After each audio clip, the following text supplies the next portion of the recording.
Shalom. I'm continuing the teaching on 2 Samuel. We're approaching the end of 2 Samuel. And last week I did chapter 19 and part of 20. And I want to review a little bit of the background of what's going on. Absalom died. David is very, very sad and in deep, deep mourning. He has been exiled to the other side of the Jordan, and now that Absalom is dead, under the guidance of Joab and his brother, the Tzruya brothers, that were the head of the military of David for many, many years, from the days of when David was running away from King Saul, and King Saul wanted to kill him. And from that time, Joab and his brother, the sons of Tzruya, were very faithful, protective, and fighting and surviving together with David and 400, at one time 400 men, then later 600 men of brigands and vagabonds that joined David in his flight from King Saul and his army. So David, actually, settled in Jerusalem, built a palace, and sent his army under Joab to fight battles with the Philistines and with others. And he essentially settled down,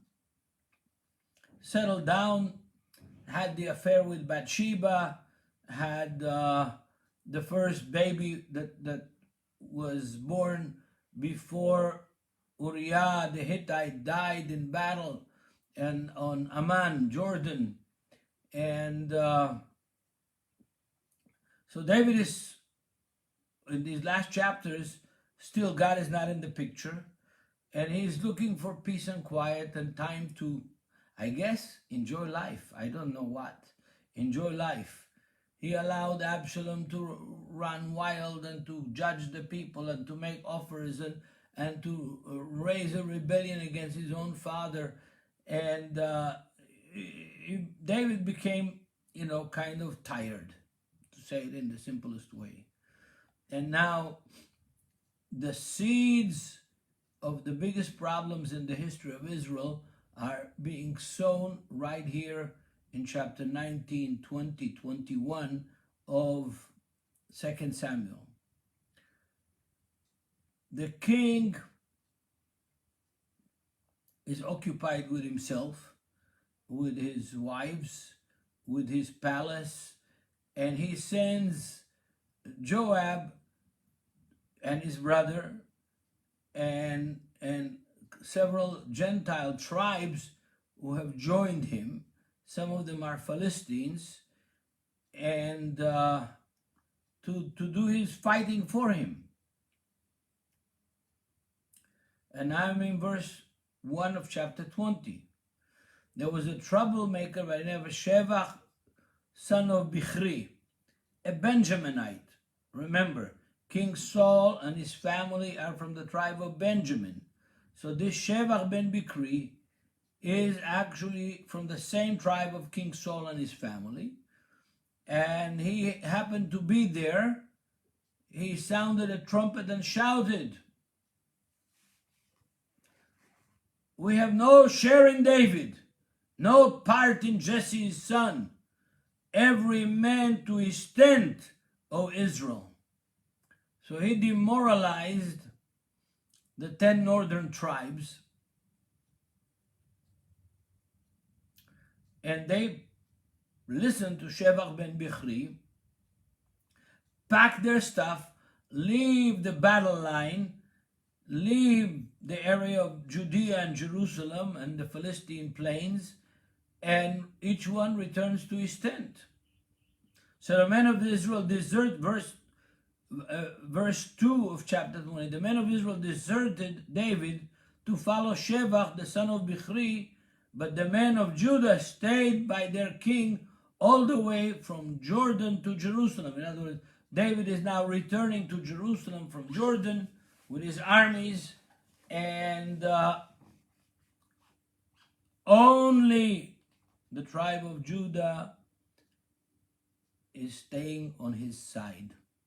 Why? Because he is from the tribe of Judah. When David returned to his palace in Jerusalem, he took the 10 concubines he had left to take care of the palace and put them in the house under guard. In other words, in prison. He provided them for them, that means food, drink, housing, but did not sleep with them. They were kept in confinement until the day of their death as living widows. Why did he do that? Because remember that Absalom, when he was in Jerusalem, built a tent on the porch and slept publicly with every one of David, his father's concubines. He defiled them according to the Torah. So when David comes back, he doesn't touch them physically, sexually at all, and he just puts them in prison for the rest of their lives until they all die as living widows. Verse 3 of chapter 20. Then the king said to Amasa, "Summon the men of Judah to come to me within 3 days, and be here yourself." But when Amasa went to summon the men of Judah, it took him longer than the time that the king had set for him. David is old. He's a little bit impatient. He gave Amasa 3 days to go around Judah and gather the men of Judah to come to Jerusalem. They were slow. They didn't come there in 3 days. So David said to Abishai, "Now Sheba, the son of Bichri, will do us more harm than Absalom did. Take your master's men and pursue him, or he will find fortified cities and escape from us." So Joab's men and the Cretites and the Peltites, I said something about those two earlier. The Cretites and the Peltites are 2 tribes of Gentiles. They were mercenaries. They were paid soldiers on David's side. They were part of David's army that ran out of Jerusalem to the other side of the Jordan. So the Peltites and the Cretites, these foreign tribes, are summoned. And as the text says in verse 6, they were all mighty warriors. And they went out under the command of Abishai. Abishai is the brother of Joab. And marched out of Jerusalem to pursue Sheba, the son of Bichri, while they were at the great rock in Gibeon. Gibeon is northwest of Jerusalem, probably between 6 to 9 miles. I don't know the exact, but it's not more than 9 miles. They were gathered at the great rock at Gibeon. This great rock is mentioned earlier. It's where Joab killed Abner, the son of Ner, the chief of staff of King Saul, and with trickery, not with fairness. Joab was wearing his military tunic, and he strapped over it, his waist, was a belt with a dagger in its sheath. As he stepped forward, it dropped out of his sheath, the dagger. It was a trick.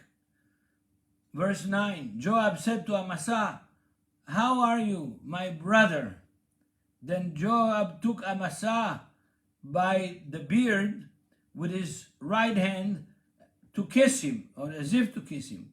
Amasa was not on his guard against the dagger in Joab's hand. So he dropped the dagger just before he came to Amasa. He bent down to pick it up, but he never put it back in his sheath. And then he acted like he's going to come and kiss Amasa, another soldier of Israel, another hero of Israel. And instead of kissing him, he catches him by the beard, pulls him toward him, and sticks the dagger in his belly, and his intestines spill out of the ground without being stabbed again. Amasa died. And Joab and his brother Abishai pursued Sheba son of Bichri. One of Joab's men stood beside Amasa and said, whoever favors Joab and whoever is for David, let him follow Joab. Amasa lay wallowing in his blood in the middle of the road, and the men saw that all the troops came to halt there. Then he realized that everyone who came up to Amasa stopped. He dragged him from the road into a field and threw a garment over him to hide him. After Amasa had been removed from the road, all the men went on with Joab to pursue Sheba the son of Bichri. In other words, Joab again did treacherously as he did before with other faithful people to King Saul, and with Abner the son of Ner, and with Absalom himself. So Sheba the son of Bichri passed through all the tribes of Israel to Abel Beit Ma'acha, and through the entire region of the Brits, who gathered together and followed him. All the troops with Joab came and besieged Sheba in Abel Beit Ma'acha. They built a siege ramp up to the city, and it stood against the outer fortifications. While they were battering the wall to bring it down, a wise woman called from the city, "Listen, listen, tell Joab to come here so I can speak to him." He went toward her, and she asked, "Are you Joab?" "I am," he answered. She said, "Listen to what your servant has to say." "I'm listening," he said. She continued, "Long ago they used to say, 'Get your answer at Abel Beit Ma'acha, and that you settle it.' We are the peaceful and faithful in Israel. You are trying to destroy a city that is a mother in Israel, not a main place in Israel. Why do you want to swallow up the Lord's inheritance?" "Far be it from me," Joab replied. "Far be it from me to swallow up or destroy. That is not the case. A man named Sheba the son of Bichri from the hill country of Ephraim has lifted up his hand against the king, against David. Hand over this one man, and I'll withdraw from the city." The woman said to Joab, "His head will be thrown to you from the wall." Verse 22. Then the woman went to all the people with her wise advice, and they cut off the head of Sheba the son of Bichri and threw it to Joab. So he sounded the trumpet, and his men dispersed from the city, each returning to his home, and Joab went back to the king in Jerusalem. Verse 23, Joab was over Israel's entire army. Benaiah the son of Jehoiada was over the Cretites and the Peltites. Adoniram was in charge of forced labor. Jehoshaphat son of Achilud was a recorder, not a bookkeeper. Sheva was secretary. Tzadok and Eviatar were priests, and Ira the Yairite was David's priest. The end of chapter 20. Now let's review what we read about. Joab was sent by David to catch Sheba ben Bichri, the son of Bichri. Why? Sheba ben Bichri was from the tribe of Benjamin, rebelled against David, I guess on behalf of King Saul and his heritage. And he called the 10 tribes of Israel to depart and leave David, accusing David of not right behavior or illegal behavior or criminal behavior. Even though David was not the one who did it, But Joab and his brother, and that led the armies of David, did it. They did dirty tricks. They did bad things. They did it thinking that they're helping David, thinking that they are serving David's cause. But in effect, they cruelly ignored David's instruction, both in the killing of Absalom and in the way they treated Abner, the son of Ner. They cheated in that meeting that was held in Gibeon, in the well or pool in Gideon, and they thought they're serving David. They thought, this is good for David. He's beating his enemies. He's not leaving any of his enemies alive. But in the long run, that was a mistake. And David, all the way already from several chapters back, acts like an impotent. The great King David, the warrior, the fighter, the one who killed Goliath, saved Israel from the Philistines, settled the problem of Jabesh Gilead. Now, his military chiefs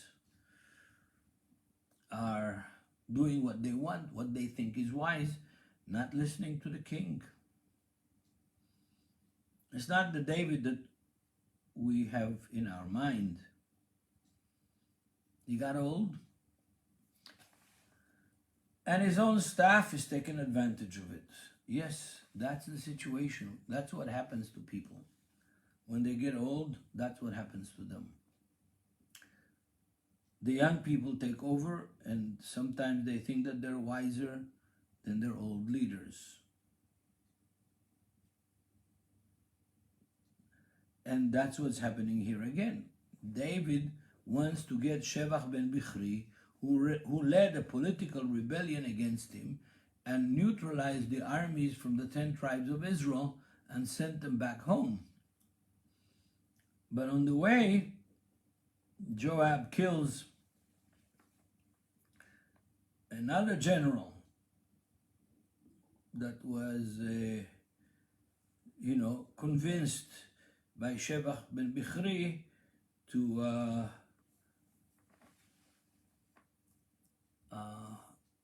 leave David's side. So Joab meets him in Gibeon by the rock and of Gibeon, and acts like he's going to come and greet him. Hello, brother, how you doing? And he wants to kiss him, which was the custom today. The Middle East still is the custom. When you meet a friend, you hug and give a kiss on the cheek on one side and then on the other side. And if you're a Jew from Morocco, then you come back to the other side 3 times. And we have the same custom in the New Testament twice. Romans 16 has, greet one another with the holy kiss. Whatever that means, however it is interpreted, it's definitely a kiss. So Joab tricks Amasa, thinking that he's coming to kiss him. He catches him by the beard, and he has a dagger in his hand already, because he dropped it on purpose before he came to Amasa. He picked it up, but he never put it in his sheath, the sheath of the dagger. Stabs him in the stomach and pours out his whole intestines. Must have been a sharp dagger. And then he hides the body because he doesn't want the rest of the Israelites to see the body of Amasa and understand what Joab has done. He covers the body and takes it to the field. It was on the main road where he met Amasa, but he drags him to a field and covers him with a garment so that the men of Israel don't see it. And then he chases Shevach ben Bichri all the way to the northern Galilee, way up Abel Beit Maacha, is in the northern part of Israel. He chases him all the way there, and he besieges the city of Abel. And again, a wise woman. We have several times that this phrase, wise woman, in this We have in 1 Samuel, we have in 2 Samuel, and this another wise woman way up north in northern Galilee. She said, listen, why do you besiege the city? You want to destroy the city? You want to take over, kill people? No, let us take care of your enemy. And they do according to the old adage, it's better for one man to die than for many to suffer.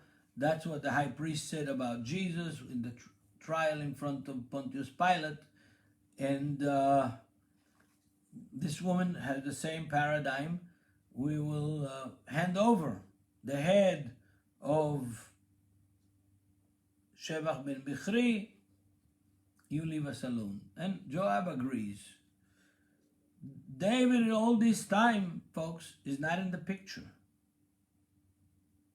I think that it's significant for us to understand this.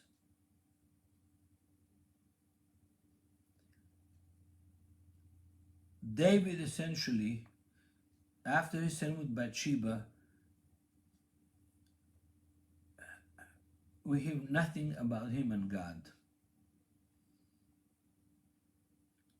He essentially lost his zeal and his dedication and maybe even part of his faith in God. Not completely, because we're going to see in the next chapter, he has this wonderful psalm that he writes that is not a part of the book of Psalms, but is a song that he writes. And we're going to study it in the next lesson. But read these chapters. You will, learn a lot of things, even things that I haven't mentioned.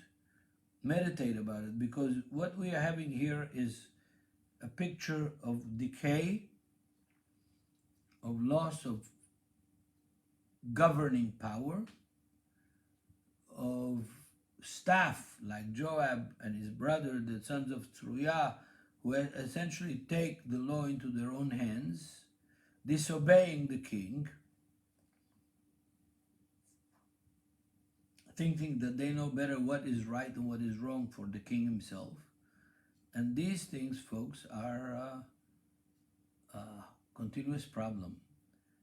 So keep praying for us, for Israel, for the world with the corona, and let us all do our best in the service of our Lord. And let these stories